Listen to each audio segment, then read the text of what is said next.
The Spin-off Podcast Network.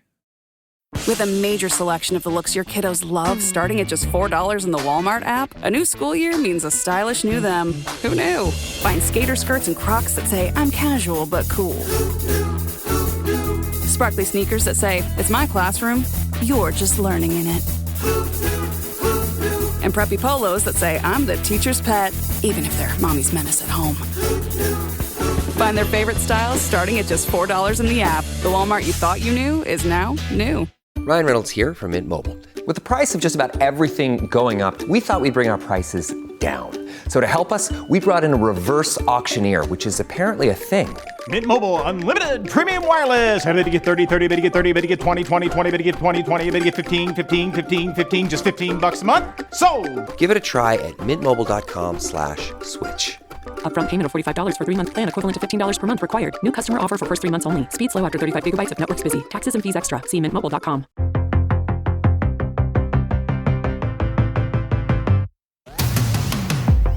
So how dense is dense? How many houses should we have in and around our train stations in particular? Should we be only building apartments that are 2 or 3 stories high? Or should it be 10 or 15 stories high? This is a key question that the government is chewing over with the Auckland Council around the impending launch of the City Rail Link, that big loop underground which pops up on occasion at train stations and which until now was not likely to see big residential areas pop up around those train stations because of the rules which limited the height of buildings. This week on When the Facts Change, we talk with Tamba Carleton, who is a Director of Residential Research at CBRE and a specialist, particularly in what's going on with multi-housing units, the sorts of high and low-rise apartments and townhouses which most city planners and housing thinkers think we need if we're going to increase housing supply, particularly around these big train stations and along bus routes. It's something that Chris Bishop, the Housing Minister, has talked hard and fast about with the Council, and it looks like the sorts of things that we talk about on this episode of When the Facts Change, the need for these high-rises, the need for rules which allow lots of housing density around these train stations are going to go ahead. This week on When the Facts Change, it's all about housing density, train stations, and how we solve our housing crisis in Aotearoa.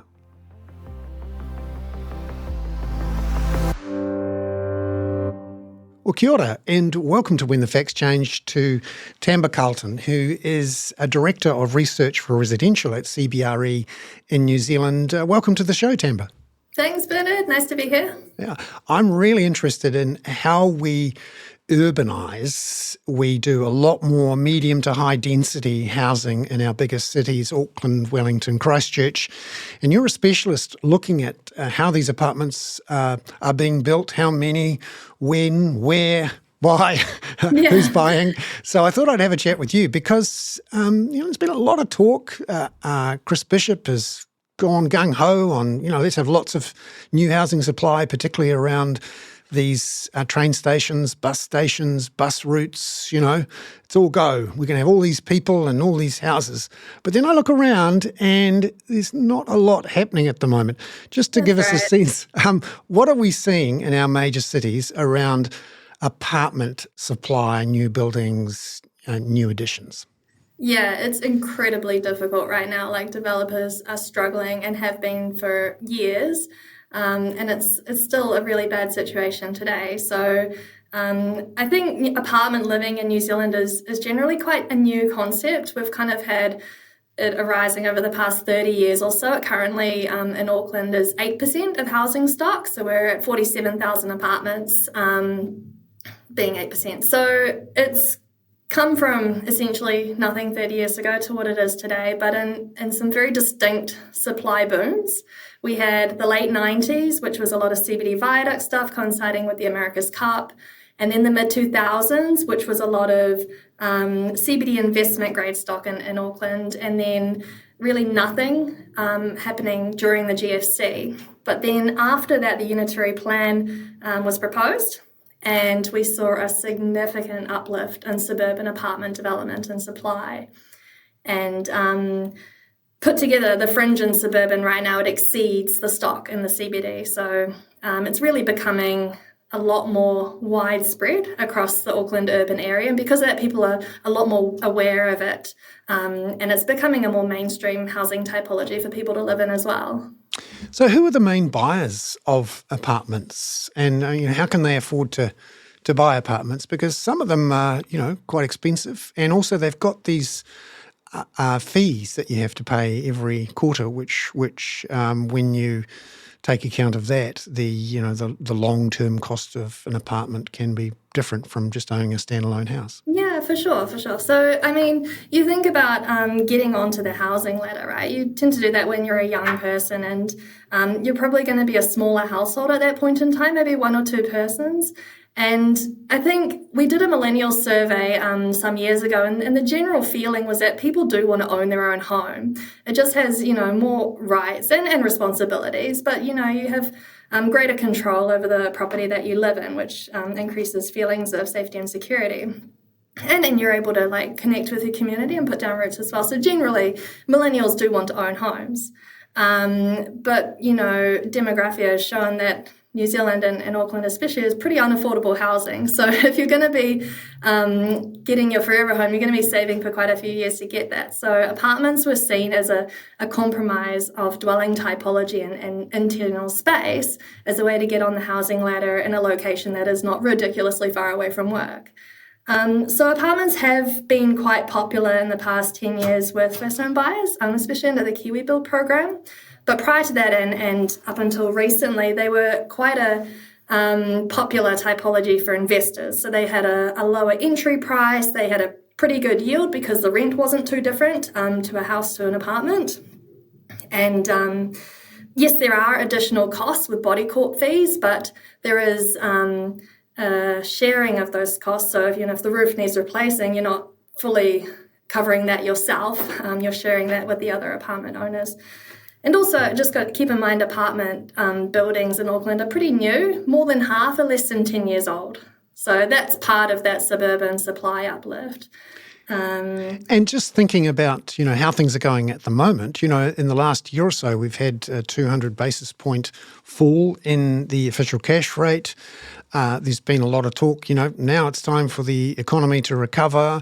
We've still got relatively low unemployment. So what are we seeing out there in the development community and amongst investors and first home buyers?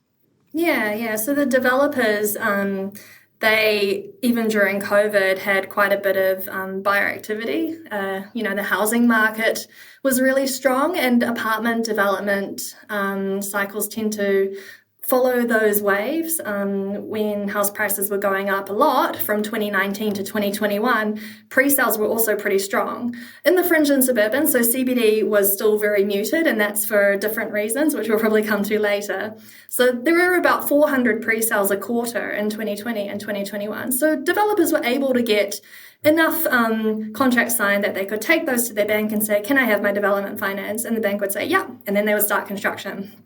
House prices peaked in November 2021 and then dived over the following 2 to 3 years. So the market did not want to buy off the plan. It was seen as too risky, which meant there was fewer pre-sales to go among the developers. And if they couldn't get pre-sales, they couldn't proceed with their project. And we've seen some flow-on effects from that, a shift towards boutique prime grade projects targeting downsizer owner-occupiers. So yes, these people did have equity loss during the housing market downturn, but that's largely abated now. We've had pretty stable house prices the past year or so. Those people, they're making their downsizing decisions for lifestyle reasons. They feel a little bit more confident now. But there's also no real rush, and prices are still so high that they are still a little bit sitting on their hands.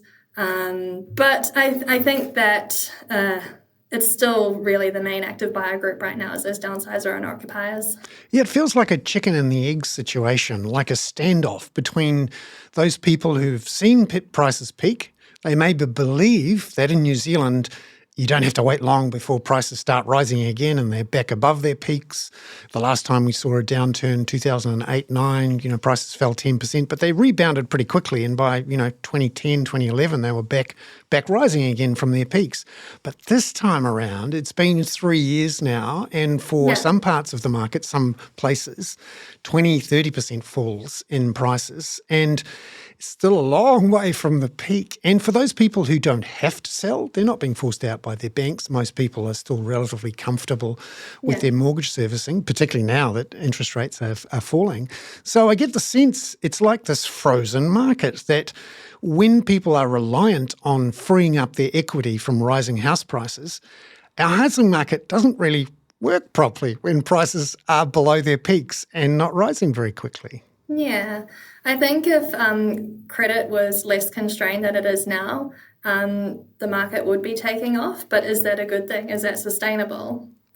Yeah, I'm curious about that credit being restricted. You mentioned in some of your reports that some of the buyers, first home buyers, and then investors are restricted respectively by loan-to-value ratio restrictions and debt-to-income multiple controls. And of course, over the last 4 or 5 years, the banks have had their capital requirements doubled by the Reserve Bank.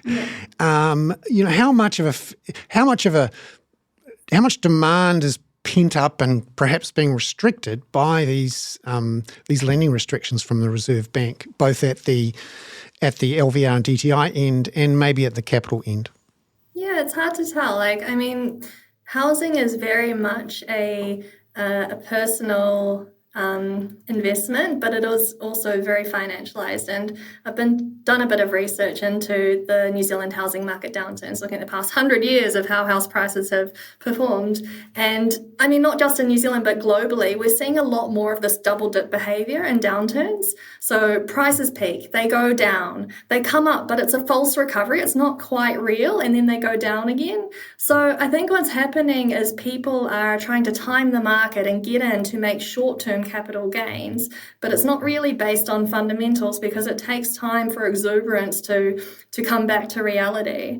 And thinking about future house price growth and what that means for development and pricing of existing stock.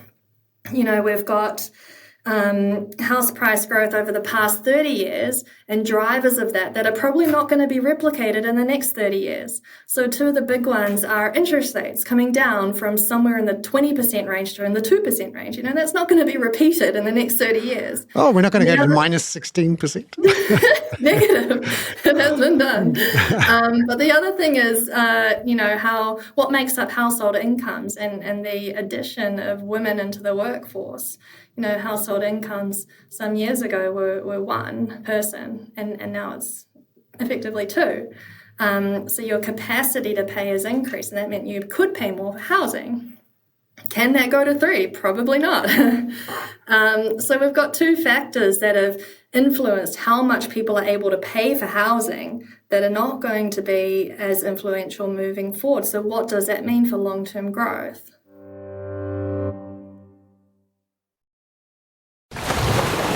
Brace the rudders! Raise the sails! Raise the sails! Captain, an unidentified ship is approaching. Over. Roger. Wait, is that an enterprise sales solution?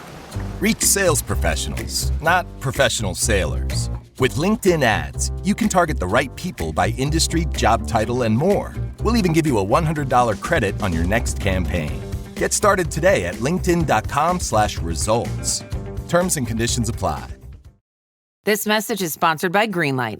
With school out, summer is the perfect time to teach our kids real-world money skills they'll use forever. Greenlight is a debit card and the #1 family finance and safety app used by millions of families, helping kids learn how to save, invest, and spend wisely. Parents can send their kids money and track their spending and saving, while kids build money confidence and skills in fun ways. Start your risk-free Greenlight trial today at greenlight.com/Spotify. That's greenlight.com/Spotify.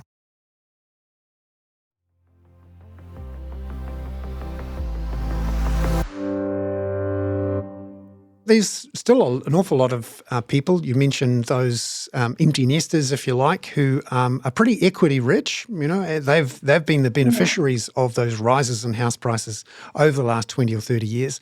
And in fact, even more so in leveraged terms and after tax terms, because there has been no capital gains tax and many bought their homes and sometimes multiple homes with mortgages. So the growth is spectacular. And even though prices are 20, 30% maybe below their peaks, they're still above where they were pre-COVID.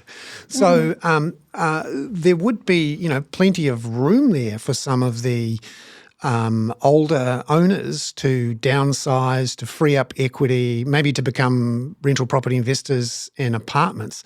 And I just wonder what it is that would trigger them to move, because at some point they'll want to move. I'm also interested in how the retirement apartment and retirement living providers, how they're moving their stock, and they're also waiting for this moment, this unleashing where people feel confident and can see that prices are rising again. It's almost like everyone's looking at each other, waiting for someone to push the green light. That's right. Yeah. The downsides of demographics is a really interesting one, right? Because you know, they are making their moves for lifestyle reasons, and yes, they've made a lot of money from capital gains in the family home, but that's on paper wealth. So they're now looking to release that equity by maybe selling the family home, buying a smaller apartment, one that enables them to live the lifestyle they want to, so still connected to family, friends, and the community, reasonably active. We've got first world healthcare, so you know people are living well past the year that they finish work. So maintaining meaningful connections and having a good life, but also you've freed up capital by selling the family home. Where are you going to invest that in a way that enables you to live the retirement life that you wish to? It could be property investment, it could be helping family or other ways. It gives you options. So yeah, this is where apartments are great. They are low maintenance and community connectedness and in locations that people want to be. Just thinking now about build to rent. There's been a lot of talk about build to rent in the last 5 years or so, and some attempts at the governmental level to increase the incentives or at least remove some of the roadblocks. Yeah. Where are we now with build to rent? Because, you know, there's some pretty high profile examples of success and growth with Simplicity and some others. Where are we at the moment? Yeah, build to rent's massive overseas. It's been going for probably 50 years in the States, maybe 10 to 15 years in the UK, Australia similar, and coming here naturally because we're looking at global examples and seeing the ways that they can help alleviate some of our rental housing issues. And we had supply growth in about 2017 or so, a few projects in Auckland that peaked at 14 projects at the peak of the market. It's now down to 4, but the average scale of the projects in that pipeline of 4 is big, thanks in part to the developer that you mentioned. So build to rent, it was really affected by the rising debt costs in 2022 with the interest rates increasing. That made what was already a marginal development pretty well impossible. So those build-to-rent developers who were seeking traditional bank finance to do a build-to-rent development, it got a lot harder. And the build-to-rent demand is there. People are willing to pay higher rental prices for a better quality renting experience. But people were looking at the build-to-rent rents and not quite understanding that was the market rent for what was an offer.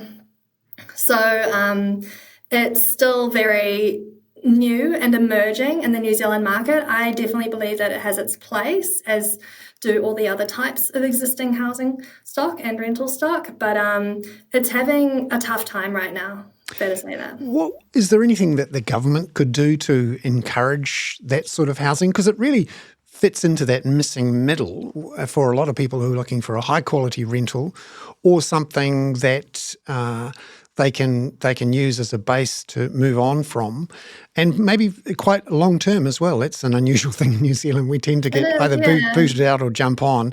But if you have a high quality build to rent, you could stay there for many, many years, which is going to be good for everyone. And, there's enormous amounts of pension fund money around the world and in New Zealand that likes that sort of, steady return that's a bit like a bond that you get from build to rent. So what could be done to accelerate it from a regulatory or governmental incentive point of view? Yeah, there's being so new, it's kind of fitting itself into the existing system, like regulatory framework, and it's not quite fit for purpose because it is so different. So there's the uneven treatment of certain things, like when you pay your GST, and that's kind of making things a bit more complex for build-to-rent developers. So the government is aware of this and looking at all the options that it can do to support the sector. But I think it's interesting what you say about how it can be a solution for long-term rental tenure. I don't think that the general public quite understand that you're not being locked into renting for life. You can leave. It just gives you that security of tenure and access to service and amenity, which doesn't really exist in the rental sector right now. And that's just because of the nature of rental housing stock. It's standalone housing, investment grade, so, could be run down, not always. We've got healthy homes legislation now, which makes it warm, dry, comfortable under legislation. But when you've got these build-to-rent communities, it's feasible to provide extra service and amenity, such as rooftop lounge, communal garden, and a natural evolution of community, like a dog walking group. We've seen that happen even in Australia. Just thinking now about how development happens, particularly in Auckland, where in the news in recent weeks we've seen that Watercare, the provider of water infrastructure for new developments and, of course, existing ones, has put out maps showing that, in large chunks of Auckland, particularly North Shore, north of Albany, parts of South Auckland, Howick, they're just not allowing new developments because the pipes aren't big enough and they don't have the capacity to deal with it and haven't invested. So what do you think that might do for new supply growth? Because when you look at the map, the isthmus of Auckland, that bit that includes the CBD, Parnell, Ponsonby, Remuera, Mount Eden, Epsom, Onehunga, that is still open and ready for development. There's plenty of pipes that can handle new dwellings. It's funny you say that, because all those central areas are so much older than those car-centric suburbs that arose in the 60s and 70s, right? So to have so much development capacity from, the perspective of being less constrained by wastewater and water infrastructure. It's like, how is that? Well, we've got a $1.5 billion central interceptor pipe, which has really helped with the capacity on that side. So I think what those maps show, with infrastructure capacity limitations in the further out parts of urban Auckland, when I think about where apartments should be located in the urban area of Auckland, it is the more central areas which have the amenity and the land value to support higher density, have more people located close to jobs. We shouldn't be putting apartment towers on the outskirts of the urban area. Like, okay, yes, there may be demand for affordable housing out there, but we still need to leverage existing service and amenity. It just makes sense to have a core urban area which gradually goes less dense the further you move out, rather than a donut-shaped city.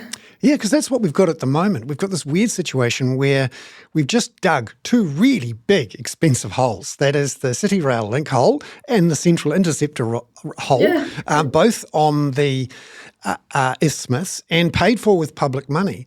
But at the same time, a lot of the zoning rules, particularly around those new stations like Karangahape Road, Kingsland and the likes, you're still not allowed to build the high apartment buildings that you really need to make those train stations work from an urbanisation point of view. What sort of changes do you think could or should be made to make the best of those two big holes? Well, we need to have a lot more people living around them. And I know that the CRL is going to increase frequency and reliability of public transport. That's great. It's going to make the people living on the outskirts of the urban area a lot happier because they won't be forced to drive on the motorway every single day to get to work. They will have the option of a frequent and a reliable public transport network. But ultimately, there should be more people living in the central urban area to leverage those investments. Otherwise, they're just a high cost per household that is already existing and doesn't really bring the economic opportunity to the forefront in the way that other global examples have done successfully. Tamba Carleton, the Director of Research for Residential at CBRE New Zealand, thank you very much for coming on to When the Facts Change. You're welcome. Thanks so much for having me, Bernard.